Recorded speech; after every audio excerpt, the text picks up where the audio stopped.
Hello guys, welcome back to Tip Concept. और आज हम लोग देखने वाले हैं M3 के important questions. I know video काफ़ी लेट हो गई और कल ही आप लोग का एग्जाम है, सो आई वांट कि जितना हो सके इस वीडियो को शेयर करना उन लोगों के साथ जिनका कल एग्जाम होने वाला है मैथमेटिक्स 3 का, क्योंकि ये सब्जेक्ट ऐसा है जिसमें सबसे ज़्यादा बैक लगती है लोगों की।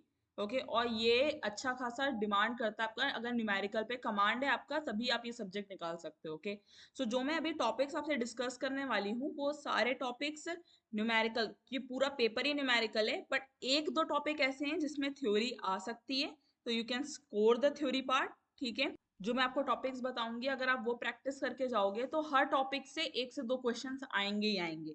ओके सो अच्छे खासा अगर आप चार टॉपिक भी प्रिपेयर करके जाते हो और उनसे आ जाते हैं अच्छे खासे क्वेश्चन, तो आप 7 क्वेश्चन तक अटेम्प्ट कर सकते हो आराम से। ओके सो बिना देर किए लेट्स गेट स्टार्टेड।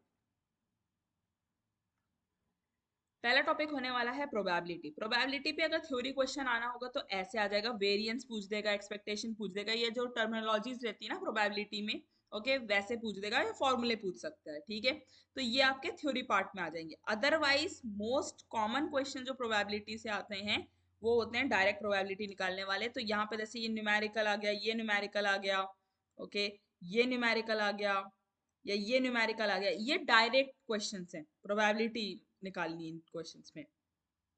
ये आ गया, ये आ गया, ये थ्योरी है, रैंडम वेरिएबल। अदरवाइज कैसे आएंगे, जो आपके कर्व रिलेटेड होते हैं, ओके जिसमें से मीन वेरिएंस आपको निकालना पड़ेगा, डिस्ट्रीब्यूशन रिलेटेड होते हैं, तो ये ऐसे वाले क्वेश्चंस डिस्ट्रीब्यूशन रिलेटेड।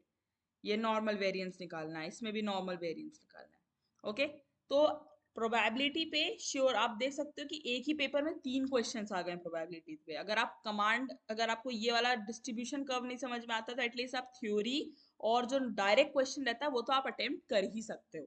ओके अब आ जाते हैं नेक्स्ट टॉपिक जो कि है लाप्लास ट्रांसफॉर्म।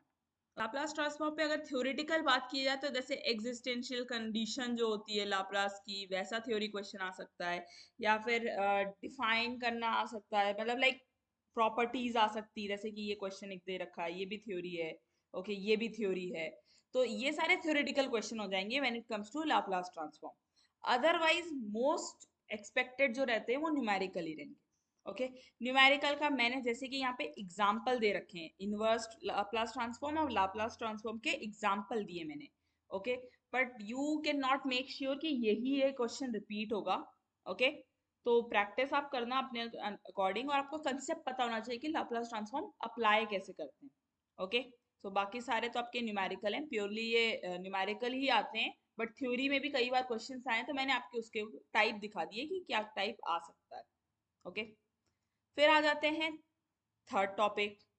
थर्ड टॉपिक पे थ्योरी एक्सपेक्टेड, दो दो मार्क्स की सही, बट थ्योरी आप एक्सपेक्ट कर सकते हो। सिंपल स्टेटिंग वाले क्वेश्चन ही इतनी बार आए हैं कॉची रोमान के, तो ये है ना कॉचीज थ्योरम या कॉचीज इक्वेशन पे आ सकता है, या अप्लाई करने भी आ सकता है। कॉचीज इंटीग्रल फॉर्मूला को ये अप्लाई करो, या फिर ये वाला एक क्वेश्चन आया था, तो ये सब न्यूमेरिकल में आ सकते हैं।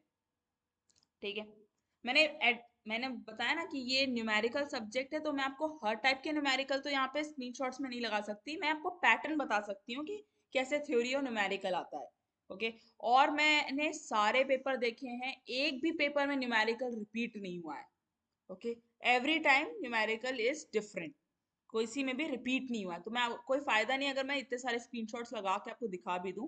बेटर ये कि आपको कंसेप्ट पता चलना चाहिए कि कॉचीज को अप्लाई कैसे करते हैं, लाप्लास को अप्लाई कैसे करते हैं, जिससे अगर कोई भी क्वेश्चन आए तो यू कैन सॉल्व इट।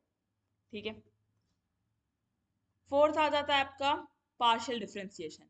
अब इसमें भी वेराइटी है, जैसे मैंने अभी तक जितने पेपर्स के स्क्रीनशॉट भी लगाए आप देखोगे एक में भी रिपीट नहीं है क्वेश्चन का। ओके सब में अलग क्वेश्चन है, पर इससे श्योर शॉट एक या दो क्वेश्चन आएगा ही आएगा पार्शियल डिफरेंशिएशन पे। तो आपको फॉर्म करना आना चाहिए पार्शियल डिफरेंशिएशन एक इक्वेशन से। ओके तो ये वाला जो क्वेश्चन है आप एज अ रेफरेंस ले सकते हो, इसको सॉल्व कर सकते हो। Okay but as I always say कि आपको कंसेप्ट आना चाहिए। न्यूमेरिकल पेपर्स का यही लॉजिक रहता है कि मैंने जितने टॉपिक बताए उनका कंसेप्ट आपको पता होना चाहिए। अब इन 4 टॉपिक जब आपके कवर हो जाए अच्छे से, ओके क्योंकि ये लास्ट डे आपके पास, कल आपका पेपर है। ओके अगर ये टॉपिक्स कवर हो जाए उसके बाद you can focus on Fourier series, Taylor series, okay, ये टॉपिक भी आप प्रिपेयर कर सकते हो। अदर देन दिस आपको बेसिकली जितने क्वेश्चंस आएंगे वो ऐसे आएंगे कि आपको पता होना चाहिए उस पर क्या अप्लाई करना है या कौन सा मेथड अप्लाई करना है, रंगा कोट्टा करना है, ओके, या फिर और कुछ मेथड अप्लाई करना है। ये चीज आपको कैसे पता चलेगी? By practising. तो अगर आपके पास आप लास्ट डे प्रिपेयर करने बैठे हो बीइंग एन इंजीनियर, अगर आप लास्ट डे प्रिपेयर करने बैठे हो तो देन आई वुड इंसिस्ट कि आप ये 4 टॉपिक जरूर देख लीजिएगा, इनके पैटर्न और कंसेप्ट आप एक बार देख लेना, and other than that 4 year Taylor series कर लीजिएगा। That's it from my side. Subscribe for more.